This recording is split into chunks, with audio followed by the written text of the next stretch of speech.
Congratulations on one of the funnest rides I've been on. Oh, fantastic. Thank you. At the movies. You guys must both have grown up with horror films. I mean, from the 70s and the 80s and all that. Matt, talk to me a little bit about your love of horror. I mean, I got into horror pretty young when I first saw Nightmare on Elm Street and watching Maybe a lot too of young. Yeah, probably too young. Watching a lot of like Twilight Zone and that I think that was the gateway. But I think once that door opens for you as a kid, hopefully not too young, I think it's just a whole world that's so exciting to explore. And I mean, I've been into it for like 40 plus years now. So that's very interesting. You mentioned Twilight. Red Serling was one of my mentors. No way. Yeah, I used to go up to his house in Pacific Palisades and visit his. Oh, we should interview you. Yeah. How long do we have? Half an hour, 2 hours? But he always said, you can write whatever you want politically or whatever, as long as it's an alien or somebody else doing it. Monsters Are Due on Maple Street. Yeah. I think One of the is one of the greatest most of all like time. poignant things that we should watch right now. Yeah.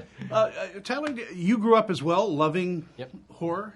Yeah, same. I feel like the gateways for me, they were always they were like action movies or sci-fi movies that were clearly horror movies, but I think they sort of let you in a different way. And so Alien, Terminator, Predator, those were my touchstones growing up, and was hooked from the start. And I loved those movies because my dad loved those movies, and so it was a huge part of our relationship watching scary movies together. And I carry a very personal connection to it in that respect as well. And Abigail carries that through because it's got this double, even a triple twist in it that you don't really quite know what's going on until pretty much the very end, which is what a horror movie should do for you. It should keep you on the edge of your seat, not knowing, and that's where the real horror comes from. And it was on the page from day one. Yeah, I mean, we got a great script, and then every single phase of the movie, when the department heads all got involved, when the cast got involved, everybody brings great ideas. We're really collaborative. I think at the end of the day, this movie belongs to everybody who worked on it in a lot of ways, and they all had so much input. And as you say, that the dedication to Angus at the end is so touching, and what an actor he was. What an actor.